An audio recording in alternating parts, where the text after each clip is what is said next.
प्रथम तहलका न्यूज। पंजाब से पैदल पैदल हरियाणा पहुंचे प्रवासी श्रमिक पिछले 3 दिनों से अंबाला के खेतों में फंसे थे।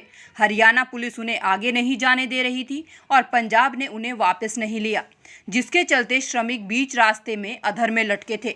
अंबाला के लोगों ने जहां प्रवासियों के खाने की व्यवस्था की, वहीं विधायक असीम गोयल ने 474 श्रमिकों को अनुमति दिलवा उन्हें यूपी भिजवाया। प्रवासी इससे काफी खुश दिखाई दिए। घर जाने की खुशी उनके चेहरे पर साफ साफ देखी जा सकती थी।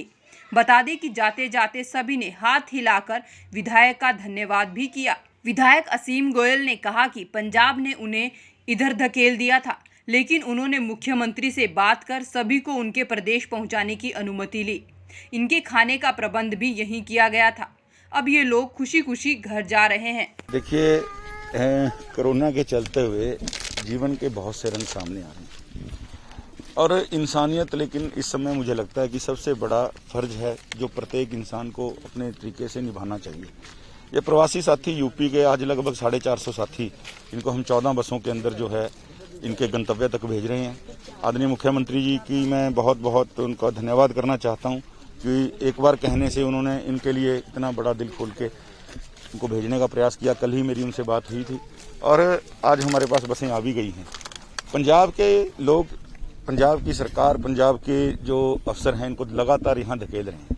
लगातार उनका केवल एक मकसद है कि पंजाब से इन प्रवासी साथियों को निकाल के इनकी किस्मत के ऊपर इनको छोड़ दिया जाए। और दुख की बात है, ना इनको खाना मिला वहाँ, दुख की बात है ना इनको सांत्वना मिली। लेकिन इंसान होने के नाते, इंसानी फर्ज के होने के नाते हरियाणा और हमारा सबका फर्ज है, इनको हमने संभाला और इनको यहाँ खाना भी दिया। और हमारी पूरी टीम, हमारा पूरा समाज, मैं तो कहूँगा अंबाला इस समय एक मिसाल है पूरे देश के लिए, क्योंकि ये गेटवे ऑफ नॉर्थ है। यहाँ जितने लोग आए, मैं कल हैरान था, कम से कम 10 संस्थाएं रात को भी खाना लेकर इनके लिए खड़ी थी और इनके बार बार मना करने के बाद कि हमने खाना खा लिया, लोगों की गाड़ियों का तांता टूट नहीं रहा था। कोई अपने घर से पूरी छोले इनके लिए बनवा के लाया, कोई कुलचे छोले, कोई इनके लिए चावल लेके आया था, कोई इनके लिए किसी और तरह का सामान। यानी अंबाला ने एक नई मिसाल जो है देश के अंदर पैदा की है। और मैं तो पंजाब के जो ये भगाए हुए साथी हैं, इनको हरियाणा ने संभाला है और हम तो आगे ऐसे संभालते रहेंगे। देखिए, इनके लिए इस समय केवल प्रार्थना और प्रयास, ये 2 कोशिश है जो हर एक आदमी कर सकता है। सच्चे मन से प्रार्थना और सच्चे नियत से प्रयास। अगर आप सच्चे मन से प्रार्थना और सच्ची नियत से प्रयास करते हैं तो ये अपने गंतव्य तक पहुंच पाएंगे। देखिए, ये भी हमारी तरह इंसान है, इनके मन में अपने परिवार के प्रति संवेदना है, इनके मन में भी अपने परिवार से बिछड़ने का दुख है।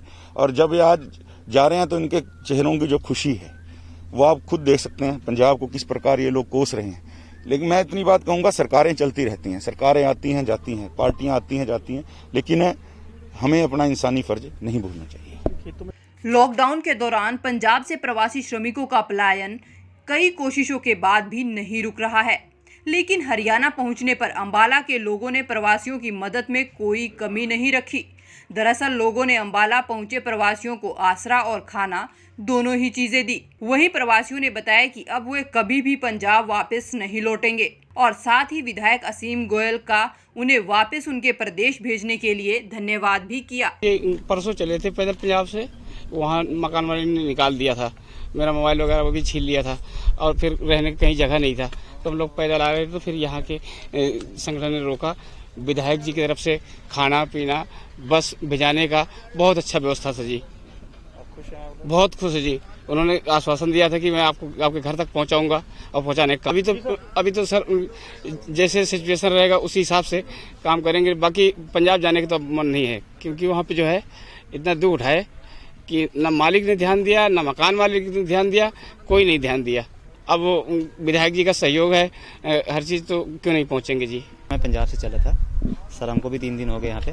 वहाँ पे मकान मालिक ने हम लोगों का कमरा वमरा खाली कर दिया, वही मोबाइल छुड़ा लिया था। तो सर हम लोग यहाँ पर आए हैं, यहाँ पर विधायक जी ने हमें खाने के लिए, रहने के लिए कोई कमी नहीं छोड़ी है। उन्होंने हर 5 मिनट पे कोई ना कोई कुछ खाने के लिए जो भी उनसे बन पड़ा है वो किए उन्होंने हमारे लिए, और जाने का भी प्रबंध कर दिया उन्होंने। ना हमको यहाँ रहने की दिक्कत हुई है, ना खाने पीने की चिंता हुई है, और घर जाने के लिए भी उन्होंने बहुत बढ़िया से सब कुछ कर दिया है। इसलिए हम उनका धन्यवाद करते हैं बहुत जी सर। बहुत बहुत उनकी मेहरबानी है सर, उन्होंने हम गरीब लोगों के लिए इतना कुछ किया। बहुत मेहरबानी उनकी। जी सर। यहाँ पैदल आएंगे वहाँ से ही, अब यहाँ वहाँ गए, वहाँ पुलिस वालों ने लौटा दिया, फिर अब यहाँ आएंगे, अब यहाँ से अब गाड़ी से जा रहे हैं। हाँ खुश हैं।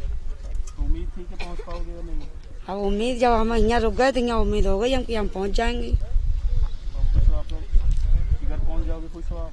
हाँ खुश हैं जो अपने घर पहुँच जाएंगे परिवार में। कहाँ जाना है? मैं बरेली।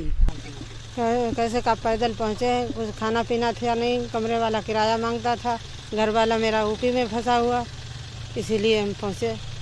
हाँ पैदल ऐसे ही सत्ता से सुते, थोड़ी देर बहुत देर चलते, थोड़ी बहुत देर उसे तब आ पाए। हाँ हाँ खुश हैं। सही है, व्यवस्था बढ़िया है आप लोगों की। लॉकडाउन के दौरान जहां विधायक साहब की सामाजिक संस्था जी तोड़ काम कर रही है, वहीं विधायक साहब खुद भी प्रवासियों की मदद में कोई कमी नहीं छोड़ रहे हैं। दरअसल विधायक साहब कभी प्रवासियों को चप्पल पहनाते नजर आते हैं तो कभी लंगर लगाते, और अब इन प्रवासियों के लिए उनके घर भेजने की इजाज़त लेकर विधायक इन प्रवासी मजदूरों के लिए भगवान बन गए हैं। प्रथम तहलका भी सभी लोगों से अपील करता है कि सभी कोरोना के खिलाफ इस लड़ाई में इसी तरह जरूरतमंद लोगों की मदद करें और देश हित में अपना योगदान दें। प्रथम तहलका के लिए अंबाला से ब्यूरो रिपोर्ट।